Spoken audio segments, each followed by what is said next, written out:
اعوذ باللہ من الشیطان الرجیم بسم اللہ الرحمن الرحیم الحمدللہ رب العالمین والصلاة والسلام علی سید الانبیاء والمرسلین اما بعد اعوذ باللہ من الشیطان الرجیم بسم اللہ الرحمن الرحیم والذاریات ذروا فالحاملات وقرا فالجاریات یسرا فالمقسمات امرا انما توعدون لصادق صدق اللہ العظیم اللہم صلی وسلم علی نبینا محمد رب یسر ولا تعسر وتمم بالخیر آمین یا رب العالمین۔ سورہ قاف کی تکمیل کے بعد سورۃ الذاریات کا مطالعہ شروع کر رہے ہیں۔ مکی صورتیں ان کا سلسلہ جاری ہے۔ اس صورت میں اللہ تعالیٰ کی قدرتوں کے نظاروں کا بیان ہے اور رسولوں کے حالات کا ذکر مختصر انداز میں۔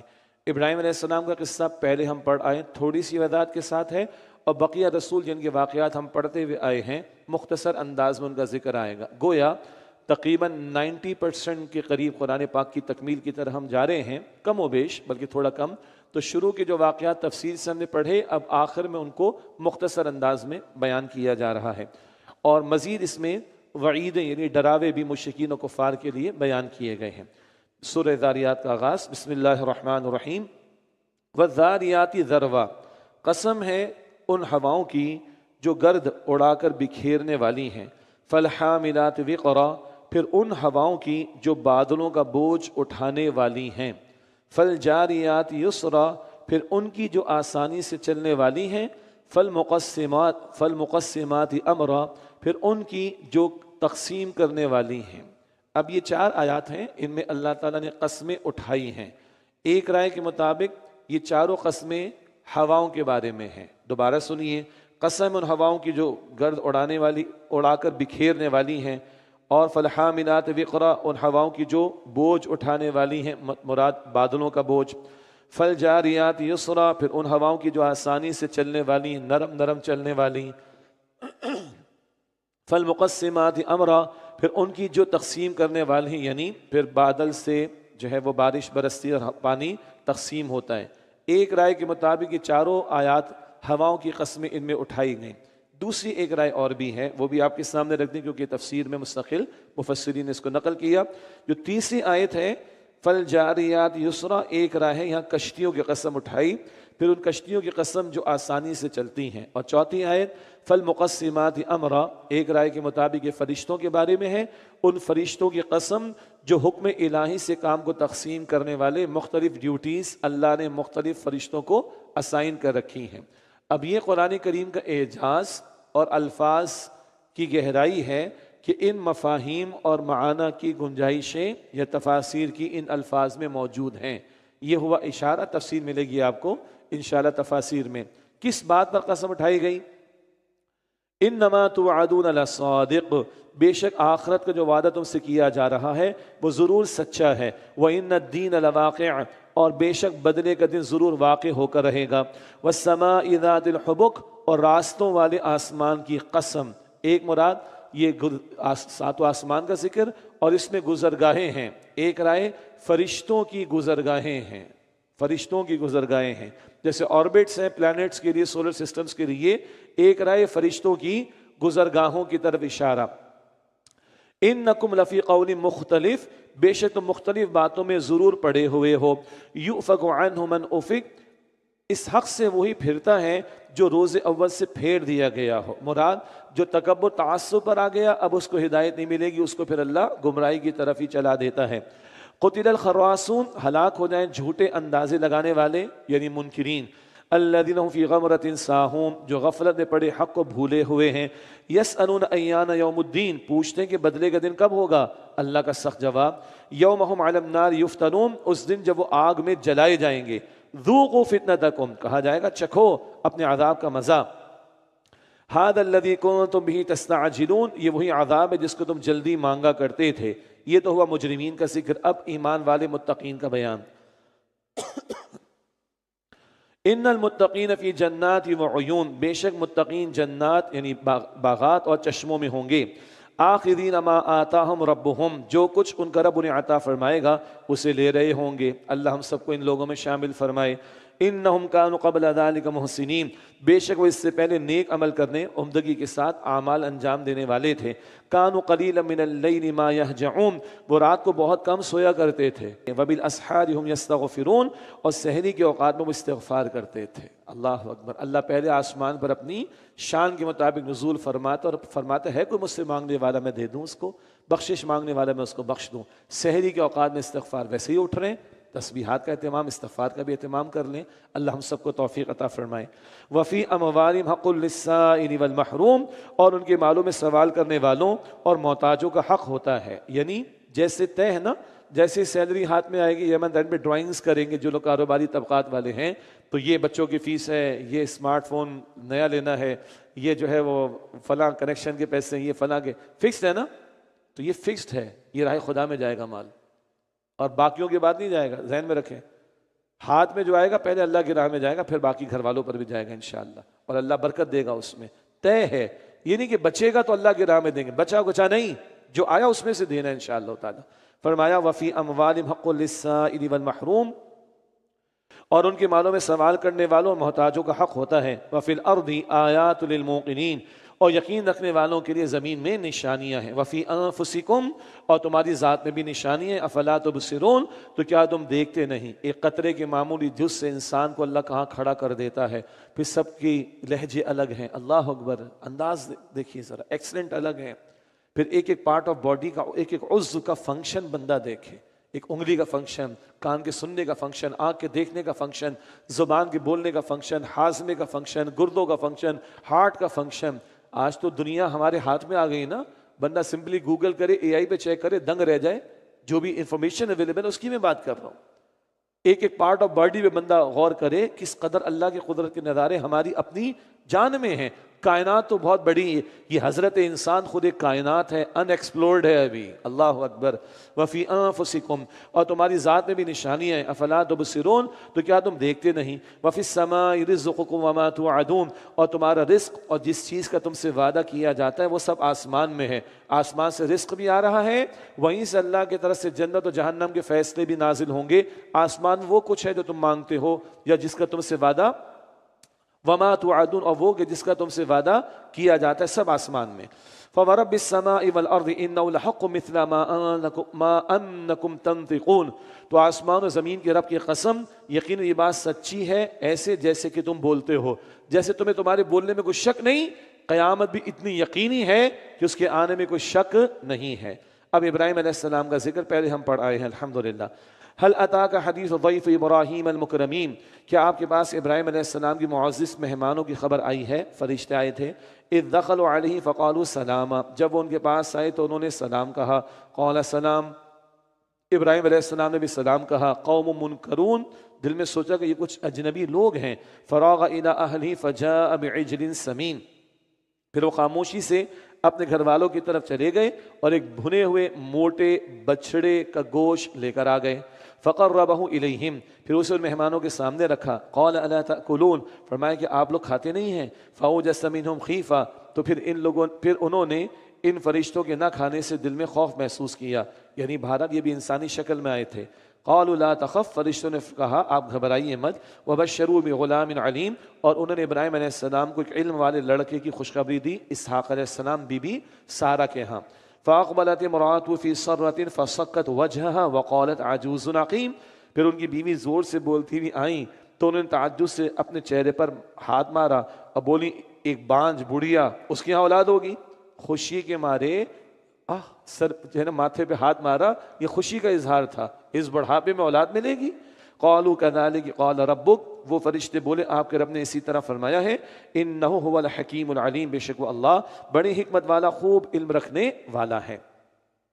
27 پارے کا آغاز ہے اور یہ واقعہ مزید آگے چل رہا ہے مختصر۔ قال فما خطبكم ایها المرسلون، ابراہیم علیہ السلام نے فرمایا بس تمہارا کیا اصل مقصد ہے اے بھیجے گئے فرشتوں، اور کیا مہم ہے؟ قالوا انا ارسلنا الى قوم مجرمین، فرشتوں نے کہا کہ بے شک ہم لوط علیہ السلام کی مجرم قوم کی طرف بھیجے گئے ہیں۔ لنرسل علیہم حجارۃ من طین، تاکہ ہم ان پر پکی ہوئی مٹی کے پتھر برسائیں، مسومۃ عند ربک للمسرفین، جو آپ کے رب کی طرف سے حد سے بڑھنے والوں کے لیے نشان زدہ ہیں۔ ہر پتھر طے شدہ ہے کس کو جا کے وہ ہلاک کرے گا، یہ قوم لوط کے لیے عذاب۔ فاخرجنا من كان فيها من المؤمنین، پھر اس بستی میں جو کوئی ایمان والوں میں سے تھا ہم نے اس کو باہر نکال دیا۔ فما وجدنا فيها غیر بیت من المسلمین، تو ہم نے اس بستی میں مسلمانوں کے گھر کے سوا کوئی اور گھر نہیں پایا۔ ایک ہی گھر کس کا تھا؟ لوط علیہ السلام کا، وہ اور ان کی بیٹیاں ہی بس مسلمان، باقی سارے نافرمان۔ وَتَرَكْنَا فِيهَا آيَةً لِلَّذِينَ يَخَافُونَ الْعَذَابَ الْأَلِيمَ، اور ہم نے اس میں ایک نشانی چھوڑ دی ان لوگوں کے لیے جو دردناک عذاب سے ڈرتے ہیں۔ وفی، یہ بعد والوں کے لیے اللہ تعالیٰ عبرت کے طور پر بیان کر رہا ہے۔ اب موسیٰ علیہ السلام اور پھر دیگر اقوام اور رسولوں کا ذکر مختصر۔ وفی موسیٰ اذ ارسلناہ الی فرعون بسلطان مبین، اور یاد کرو موسیٰ علیہ السلام کے واقعے میں بھی نشانی ہے، جب ہم نے انہیں اذ ارسلناہ الی فرعون بسلطان مبین، جب ہم نے انہیں ایک واضح دلیل کے ساتھ فرعون کی طرف بھیجا، فتولی برکنہ وقال ساحر او مجنون، تو اس نے اپنی قوت کے زور پر منہ موڑ لیا اور کہا یہ تو جادوگر یا مجنون ہے، معاذ اللہ۔ فاخذناہ وجنودہ فنبذناہم فی الیم وہو ملیم، تو ہم نے اسے اور اس کے لشکروں کو پکڑ لیا، پھر ان کو سمندر میں پھینک دیا، اور وہ اپنے آپ کو ملامت کرنے والا تھا، مگر اس وقت کا ماننا کوئی فائدہ نہیں دیتا۔ وفی عاد اذ ارسلنا علیہم الریح العقیم، اور قوم سمود کے واقعے میں بھی معاف کیجیے گا، وفی عاد اذ ارسلنا علیہم الریح العقیم، اور قوم عاد کے واقعے میں بھی نشانی ہے جب ہم نے ان پر خیر سے خالی آندھی بھیجی، شدید طوفانی ہوا جس میں کوئی خیر نہیں تھی، 7 رات 8 دن مسلط ہوئی۔ ما تذر من شیء اتت علیہ الا جعلتہ کالرمیم، جو کسی شے کو نہ چھوڑتی تھی وہ جس چیز پر بھی گزرتی اسے بوسیدہ ہڈی کی طرح ریزہ ریزہ کیے بغیر نہ چھوڑتی، مٹا کے رکھ دیا، ریزہ ریزہ کر دیا۔ وفی ثمود اذ قیل لہم تمتعوا حتی حین، اور قوم سمود کے واقعے میں بھی ایک نشانی ہے جب ان سے کہا گیا کہ ایک وقت تک فائدہ اٹھا لو، فعتوا عن امر ربہم، تو انہوں نے اپنے رب کے حکم سے سرکشی کی، فاخذتہم الصاعقۃ وہم ینظرون، تو انہیں کڑک نے آ پکڑا اور وہ دیکھ رہے تھے، فما استطاعوا من قیام وما كانوا منتصرین، پھر نہ وہ کھڑے ہونے کی طاقت رکھتے تھے اور نہ ہی بدلہ لینے والے تھے۔ وقوم نوح من قبل، اور اس سے پہلے نوح علیہ السلام کے قوم کو بھی ہلاک کیا گیا، انہم کانوا قوما فاسقین، بے شک وہ لوگ نافرمان لوگ تھے۔ اب یہ واقعات ہم نے تفصیل سے پڑھے، لیکن اب قرآن پاک کے آخری پاروں میں گویا ان کی سمری ہمارے سامنے مختصر الفاظ میں بات آ رہی ہے۔ والسماء بنیناها بأیدی وإنا لموسعون، اور آسمان کو ہم نے اپنے ہاتھوں یعنی اپنی قوت سے بنایا اور بے شک ہم ہی وسعت دینے والے ہیں۔ ایک اس میں ترجمانی کی گئی کہ اللہ وسعت دینے والا ہے، تو یہ کائنات کیا ہے؟ ایور ایکسپینڈنگ ہے۔ ایکسپینڈنگ یونیورس کا جو تصور سائنٹیفک ریسرچ کی روشنی میں ہمارے سامنے آتا ہے، یہ گویا لگتا ہے اس کی طرف بھی اشارہ کہ صدائے کن فیکون چلی آ رہی ہے، چلی آ رہی ہے، چلی آ رہی ہے، اور کائنات مستقل وسعت پذیر ہے، یہ ایور ایکسپینڈنگ یونیورس ہے جس کو اللہ نے بنایا ہے۔ والارض فرشناها فنعم الماہدون، اور زمین کو ہم نے فرش بنایا تو ہم کیا خوب بچھانے والے ہیں، یعنی زندگی یہاں پر برقرار رہ سکے اس کے وسائل اللہ نے اس میں رکھے۔ پلانٹس تو بہت ہیں لیکن یہ زمین ایسی ہے کہ جہاں زندگی بسر کرنا لوگوں کے لیے آسان، موزوں، فیزیبل، ہر شے کو اس زمین پر اللہ نے بنایا۔ وَمِن كُلِّ شَيْءٍ خَلَقْنَا زَوْجَيْنِ لَعَلَّكُمْ تَذَكَّرُونَ، اور ہم نے ہر شے کے جوڑے پیدا فرمائے تاکہ تم نصیحت حاصل کرو۔ ہر شے میں، نباتات میں جوڑے، انسانوں میں جوڑے، جانوروں میں جوڑے، الیکٹران کو، ایٹم کو بریک کیا وہاں بھی جوڑا، الیکٹریسٹی میں بھی نیگیٹو پازیٹیو ہر جگہ جوڑے ہی جوڑے، تو دنیا بھی ہے، اس کا جوڑا آخرت ہے۔ اور جوڑوں میں پیئرز میں اکثر اپوزٹ ہوتا ہے معاملہ، تو دنیا مختصر، آخرت ہمیشہ ہمیشہ کے لیے۔ ان جوڑوں میں بھی اللہ تعالیٰ فرماتے ہیں کہ لعلکم تذکرون، تاکہ تم نصیحت حاصل کرو، سبق آموزی ہے۔ ففروا الی اللہ، تو تم اللہ کی اطاعت کی طرف دوڑو، انی لکم منہ نذیر مبین، بے شک میں اس اللہ کی طرف سے تمہیں واضح طور پر ڈرانے والا رسول ہوں۔ دوڑو کہاں؟ اللہ کی دعوت قبول کرو، اس کی اطاعت کی طرف آ جاؤ، اس بات کی طرف دوڑو، محنت کرو، آگے بڑھو۔ وَلَا تَجْعَلُوا مَعَ اللَّهِ إِلَٰهًا آخر، اور اللہ کے ساتھ کسی اور کو معبود نہ بناؤ۔ انی لکم منہ نذیر مبین، بے شک میں اس اللہ کی طرف سے تمہیں ڈرانے والا، واضح طور پر ڈرانے والا رسول ہوں۔ کذالک ما اتی الذین من قبلہم من رسول، اسی طرح ان سے پہلے لوگوں کی طرف جب بھی کوئی رسول آئے، الا قالوا ساحر او مجنون، تو انہوں نے یہی کہا کہ یہ جادوگر یا مجنون ہے، معاذ اللہ۔ اتواصوا بی، کیا وہ لوگ ایک دوسرے کو اسی بات کی وصیت کرتے رہے؟ بل ہم قوم طاغون، نہیں بلکہ وہ سرکش تھے۔ ہر دور میں مخالفت کرنے والوں کی ٹون ایک ہی رہی، مجنون، دیوانے، جادوگر۔ تو کیا سارے کہیں بیٹھے تھے اور انہوں نے طے کیا تھا؟ کوئی یو این او بنا لی تھی، کوئی ریزولوشن پاس کر لی تھی انہوں نے؟ نہیں، بات یہ کہ اس سرکشی کی روش پر نافرمان لوگ آ ہی جاتے ہیں۔ ہر دور کے مجرموں کا جو مشترکہ وصف ہے وہ وصف کیا ہے؟ سرکشی، طغیانی کا معاملہ۔ بل ہم قوم طاغون، بلکہ وہ سرکش لوگ تھے۔ فتول عنہم فما انت بملوم، تو آپ ان سے رخ پھیر لیجئے، آپ پر کوئی ملامت نہیں۔ یہ نہ مانے، ان کا اپنا چوائس۔ وَذَكِّرْ فَإِنَّ الذِّكْرَىٰ تَنفَعُ الْمُؤْمِنِينَ، اور آپ علیہ السلام نصیحت کرتے رہیے، بس بے شک نصیحت کرنا اہل ایمان کو فائدہ دیتا ہے۔ یہ بہت پیاری ایک اور آیت۔ آپ نصیحت کا کام جاری رکھیں، آپ پیغام پہنچانے کا کام جاری رکھیں۔ انسانوں کا سمندر ہے نا، اچھے بھی ملیں گے، برے بھی ملیں گے، اور ان لوگوں کے درمیان میں دعوت کا کام چلائیے، تو جو سعید روحیں ہوں گی، جن میں طلب و تڑپ ہوگی، وہ قبول کرتی چلی جائیں گی۔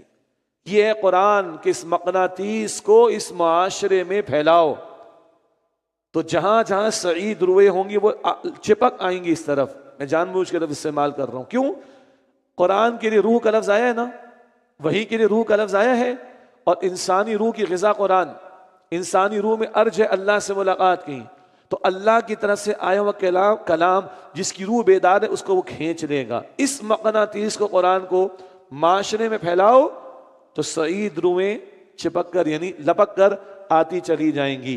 ہمیں نہیں پتا سعید روحیں کہاں ہیں، لیکن ہمیں معلوم ہے کہ قرآن میں جان ہے۔ قرآن کو پھیلاؤ، قرآن کو پھیلاؤ، قرآن کو پھیلاؤ، یہ بڑی قیمتی بات ہے۔ جو لوگ تلاش میں ہوں گے وہ حق قبول کر لیں گے، آپ کا کام ہے پہنچانا۔ وَذَكِّرْ فَإِنَّ الذِّكْرَىٰ تَنفَعُ الْمُؤْمِنِينَ، اور اے نبی علیہ السلام نصیحت فرمائیے، بے شک نصیحت کرنا اہل ایمان کو نفع دیتا ہے۔ وَمَا خَلَقْتُ الْجِنَّ وَالْإِنسَ إِلَّا لِيَعْبُدُونَ، اور میں نے جنات اور انسانوں کو صرف اس لیے پیدا کیا کہ وہ میری عبادت کریں۔ ایک لفظ میں اللہ کا تقاضا عبادت۔ زندگی آمد برائے بندگی، زندگی بے بندگی شرمندگی۔ البتہ یہ عبادت 24 گھنٹے ہے۔ بعض اعمال براہ راست اعمال عبادت ہے، اعمال عبادت، نماز، روزہ، قربانی، اور بہت سے اعمال اللہ کے حکم اور پیغمبر کی تعلیم کے مطابق اعمال عبادت بنتے ہیں۔ ماں باپ کو دیکھو، شفقت سے ثواب ملے گا، حلال کماؤ اجر ملے گا، حرام کماؤ گے گناہ ملے گا نا، حلال کماؤ گے اجر ملے گا۔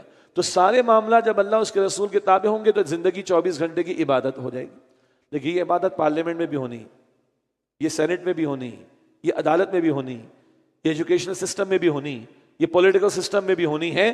یہ کلیئر ہے، اس مقصد کے لیے اللہ تعالیٰ نے ہمیں پیدا فرمایا ہے۔ ما اريد منهم من رزق وما اريد ان يطعمون، میں ان سے کوئی رزق نہیں چاہتا اور نہ میں یہ چاہتا ہوں کہ وہ مجھے کھلائیں۔ ان اللہ هو الرزاق ذو القوة المتین، بے شک اللہ ہی سب سے بڑھ کر رزق دینے والا، بڑی قوت والا، مضبوط ہے۔ یہ تو دنیا کے آقاؤں کا مسئلہ ہے، ان کے غلام کام کرتے ان کو کھانے کو ملتا ہے۔ دنیا کے آقاؤں کا مسئلہ، ان کے غلام کام کرتے کھانے کو ملتا ہے۔ اللہ کو تمہاری عبادت کا کوئی فائدہ نہیں، کوئی فائدہ نہیں۔ تم عبادت کرو، تمہارا اپنا فائدہ ہوگا، تمہارے بھلے کے لیے اللہ تقاضا کر رہا ہے۔ اللہ کو کوئی حاجت نہیں ہے۔ یہ دنیا کے آقا ہے بیچارے، کھانے کے بھی محتاج اور پینے کے بھی محتاج اور سونے کے بھی محتاج، نہ، ان کو ضرورت ہے، اللہ کو تمہاری عبادتوں کی حاجت نہیں ہے۔ فَإِنَّ لِلَّذِينَ ظَلَمُوا ذَنُوبًا مِثْلَ ذَنُوبِ أَصْحَابِهِمْ فَلَا يَسْتَعْجِلُونَ، تو بے شک جنہوں نے ظلم کیا ان کے لیے عذاب کا ویسا ہی حصہ ہے جیسا کہ ان کے پچھلے ساتھیوں کا حصہ تھا۔ فلا یستعجلون، تو وہ مجھ سے عذاب کی جلدی نہ کریں۔ پچھلے ظالم عبادت سے انہوں نے منہ موڑا، اللہ کی پکڑ میں آئے۔ آج والے بھی یہ کریں گے تو پچھلے جیسوں کا انجام ان کا بھی ہوگا۔ فرمایا فویل للذین کفروا من یومہم الذی یوعدون، تو ہلاکت ان لوگوں کے لیے جنہوں نے کفر کیا ان کے اس دن کے عذاب سے جس کا ان سے وعدہ کیا جاتا ہے۔